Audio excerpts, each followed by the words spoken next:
lola kaabaa paartituu mootummaa federaalaatii fi TPLF gidduutti eegale. Lola kanaan wal qabatee maaltu deemamaatiin jira, maaltu godhamaatiin jira, maaltu jedhamaatiin jira karaa lachuurraayyuu. Akkasuma gartee waa'ee goobanaatii fi gootummaa goobanaa fi gantummaa goobanaa kan gartee torbaan kana keessa ajandaa ta'ee irrattillee waan hin jedhuun qaba. Arab Dabdu Moobaala Biraayi bagara deebiidhaan gara chaanaala kiyyaa dhuftan isin jira. Lola mootummaa federaalaatii fi TPLF warra gartee Dabratsiyoon jidduutti gartee kaleessa galgaleessa ganama gartee dhoo'e. Lolli kun eegaluu duratti gaafiif deebii Abiyyitu gartee galgala gadi lakkifamee waa'een gartee gaafiif deebii Dr. Abiyi sun ajandaa ta'eetiin ganamatti ammoo lolli eegale jechuudha.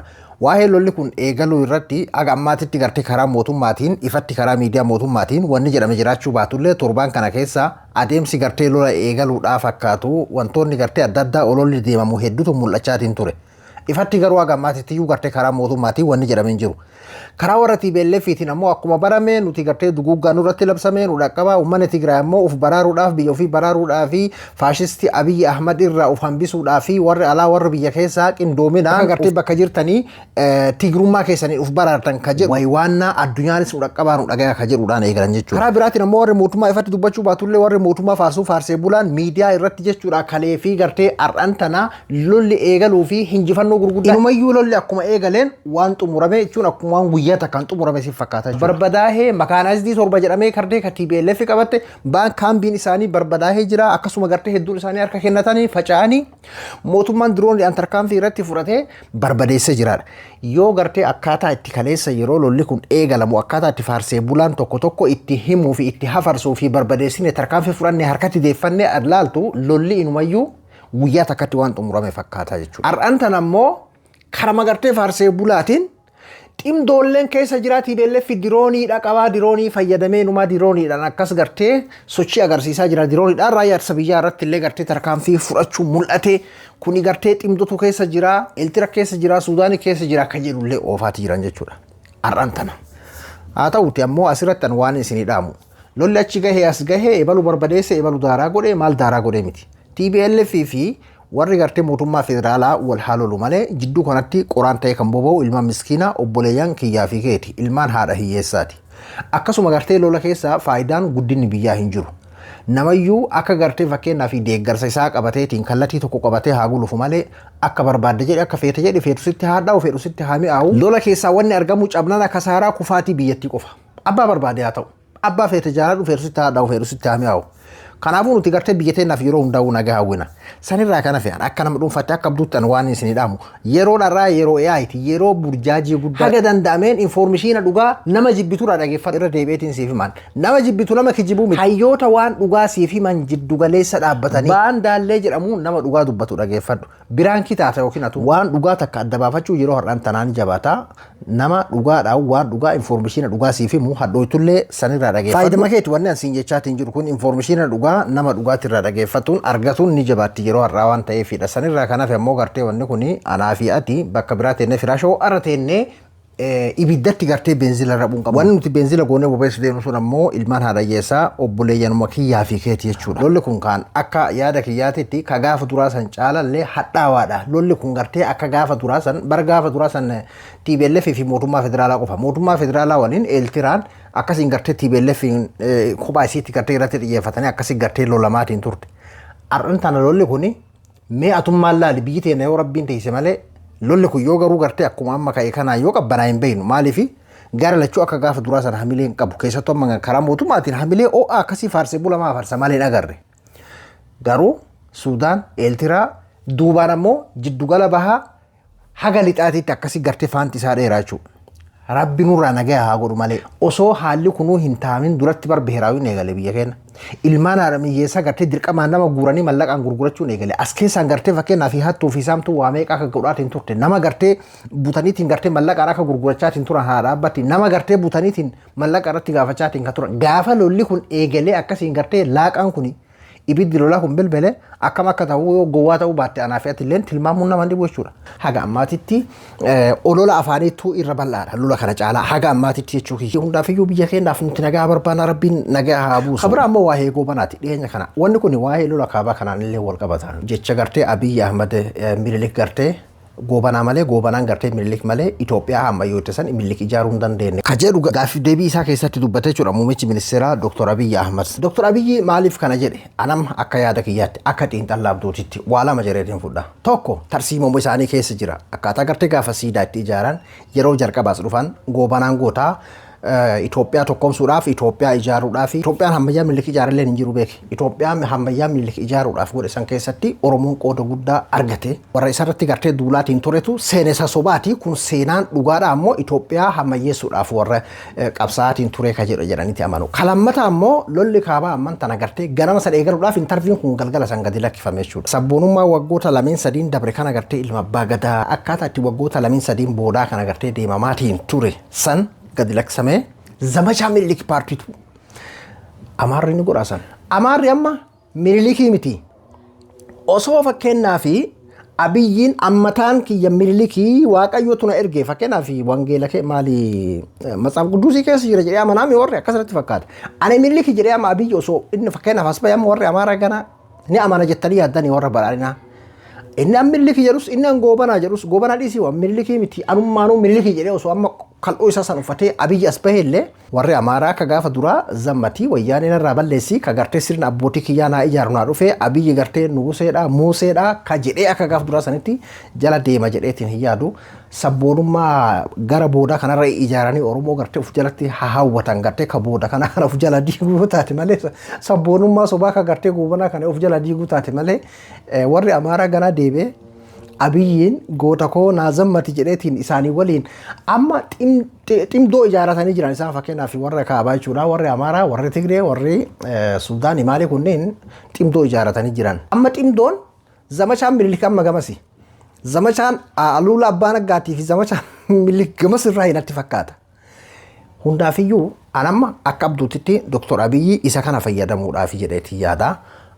Amaarri ammallee akkatti akkuma gaafa duraa sanitti zamachaan Mililk abbichuun Mililk naa jedhe Amaarri akkasumatti gartee gabaabsee nama yaadee Mililk mogguu maqaadhaan Muusee koo jedheetiin ammallee lammaffaa soba wayisitti ni fakkaata. Mee maal isin fakkaata isin? Meessan walumaan itti dhufnee agarra lolli kanuma amma eegale kanaami.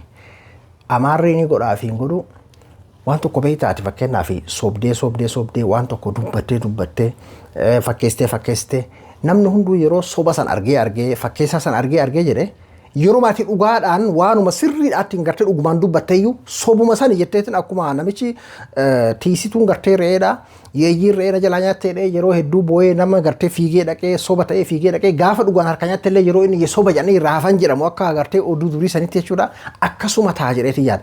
Kabiraa waa hin zamachaa Mililk paartiituulleen ka paartii waan sanuu agarree jirra ka dhagaa mukaan waa'ee lola kanaa malee namni waa'ee nagahaa dubbate hundi diina jedhame san keessatti gaafa gartee gishtaadinaan nagaha jedhee wallisuu qofaaf goda seenuu dhabee bakka dhaabbatu dhabee boohee gad jedhee gartee dhiifama gaafatanii yaadattuumi.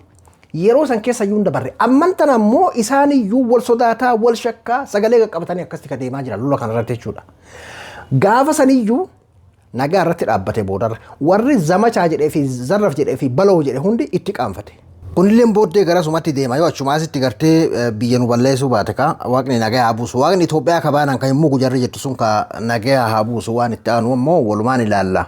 Kabiraa ammoo gartee waa'ee gootummaa Goobanaatii fi gantummaa Goobanaa akkasuma gartee warri Goobanaa qeequ seenessa sobaatii Goobanaa wanni hojjetee Itoophiyaa hammayyaa ijaaruudhaa fi seenaa hojjetee waan jedhu kanarra. Jalqaba irratti yeroo hedduu waa'een Goobanaa kun yeroo ka'amu akka yookiin goota gandaa yookiin akka gartee gantuu gandaatitti kaafama. An kana sirri jedheen fudhu akka nama tokkootitti. Goobanaa yeroo jennu oppodiyoo Mililk. Oppodiyoo Mililk sirriidha moo sirri miti? Achi yeroo san keessatti hoggansa oppodiyoo keessaa guddaan Goobanaa ta'uu danda'a. Ka gartee Oromoo sirriitti dugoosise kan sirriitti Oromoo hachisiise kan sirriitti gartee Oromoo ficcisiise sirna Mililikii fi utubaa kan ta'e hokkoo Mililik Goobanaadha. Goobanaan sun ammoo sirna oppodiyoo jedhamu kan Goobanaan bakka hunda jira. Yeroo hundayyuu yeroo Mililk qofaaf yeroo Hayila Sillaasee yeroo Dargii yeroo Wayyaaneetillee jechuudha. Goobanaan godina hundaan ni jira. Walirra guddaa ta'uu danda'a, walirra gara jabeessaa fi walirra bineensa ta'uu danda'a. Bar gara kaaniin gootummaa Goobanaan nuuf himaa kara biraatiin ammoo ittiinis nu qoqqoodani bar waan si ajaa'ibsiisu. Bineensuma kanaan nu qoqqooduu barbaadan. Lakki bineensaa anaaf nama, lakki anaaf bineensa. Qabatamatti kaanuti gartee haawwatii fi abbootii Oromoodhaa duguugee bineensatti beeyna. Gadaa amma haga gartee abbichuun nu dhufe kan ammoo inumayyuu qabsaawaa fi goota ta'e jechuudha. kan Itoophiyaa hammayyaa nuuf ijaaree jiru. Duuba akkas taanaan bara akkaataa itti gartee OPDOtti fayyadamtee wayyaanee waggoota 27 nama ittiin duguugaa turte sun illee sirrii jechuudha. Warri kun amma sammaa mormaadhaan kan ajaa'ibsiisan.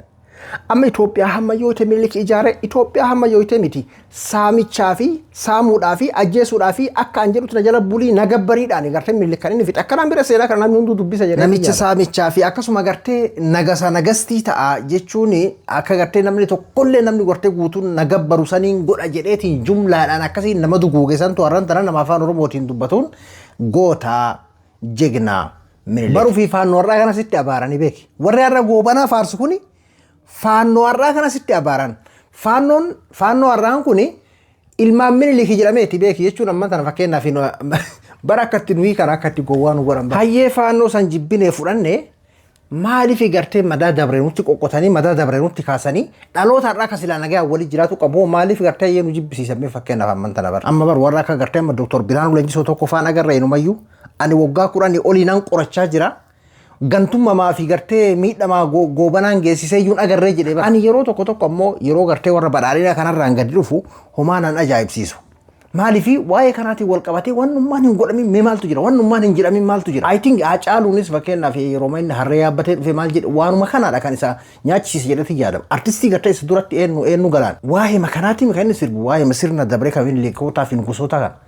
Sinis akkasiin galaafatan. Mee maaltu godhamin? Adeemsa hunda keessatti siidaalee yaadannoo kacalii calanqootii fi kagartee harma muraa fi harka muraa aanolee ka jedhamu kana qofatu hin diigamin malee wanni tokkollee waan afeeratti hin fakkaatu wantoota seenessa kanaan wal qabatu irraa kan ka'e jechuu kiyya. Mee amma fakkeenyaaf jira keenya yoo dhugaa dubbanne waa'ee amma goobanaa kanarratti jechuudha. Gaafa warri dargii dhaqqabdanis yeroo dargii san keessas haa ta'u gaafa wayyaanee kana keessa ati jiruma kee kana keessatti goobanaa fi warra gartee OPDO taheetiin mootota gartee alagaadhaa ka alamma dura dabre san waliin taanii uummata fixan. Gabbariidhaaf akkas godhiidhaaf gartee akkasiin uummata jumlaadhaan rashanaatiin turan san goota jedhamee ni dubbatama jedhamee haga biyyi hin dhufin haga namni Abiyi jedhamu ka biyya san bulchuudhaaf deemu hin dhufin duratti ni ta'a jettee abjuu keessatti illee yaadde beektaa ta'ee agarre bar boodarra maaltu taamaa waaqoon faa gantuudha Taaddasaa Birruu jaarraa abbaa gadaafaa kunniin gantuudha maaliif jennaan faallaa goobanaati waan ta'eef jechuudha lama waliin gootan ta'ure kanama ajjeesu yoo goota ta'e kan ajjeefame ammoo gantuu ta'a jechuudha. Kanaafuu gantuu irratti tarkaanfiin fudhatame waan ta'eef goota jedhamee leellifamuu ta'a jechuudha. Mee kunni dhufa jettee yaaddee ni beektaa? Mee ajira kee namni tanuu akka dhaabbattee ilaaltee garamitti deemamuudha deema. Garee goobanaa, garee faallaa goobanaa, gootota gartee goobanaa, gantoota goobanaa irratti duultu. Eenyu fakkeenyaaf ani ilma jaarraa abbaa gadaa ilma waaqoo guutuu ilma Taaddasaa Birruu ka jedhu gantoota ta'a jechuudha. Ka gartee goobanaa goota jedhu kun goota amma Oromoodha wanni jedhamuyyuu lubbuma keessa jira beeki. Oromoon kana booda of duuban deebi'uma hayyoonni nuun jedhan tokkoon of bohaarsina malee sabboonummaa fi oromummaa ofiin of bulchuu maalii jedhamu san gartee kaleessa mirgi amantii mirgi gartee biyya ofii irratti abbaa ta'uudhaa fi jiraatuudhaa sun jedhamaatiin ture sun hundi lubbuma keessa jira malee ifaa bilisatti yeroo gartee bulchaa biyyattiidhaatiin akkasitti gartee waa'een goobanaa dubbatamu ka biraa ammoo gartee as bahee kan akka Dr. Biraanuu Leenjisoo fa'aa waggaa 10 ol nuu jedhe gaafa raabaadorii sanillee nama waa'ee goobanaa qorataa ture jechuudha. Dr. Biraanuu Leenjisoo gaafa raabaadorii keessa nuti gartee hayyuu kenna jennee dhageeffata ture sanillee waa'ee goobanaa san nuu qorataa ture jechuudha. Eegaa waggaa 10 hin genne waggaa 10 ol jedhe amma fakkeenyaaf hin ta'a. Mee maal isiniif fakkaata isin? Arab Dabduu Moobaala Biraayi haa qophii biraatii waliin deebinutti nagaa yaannaa tura.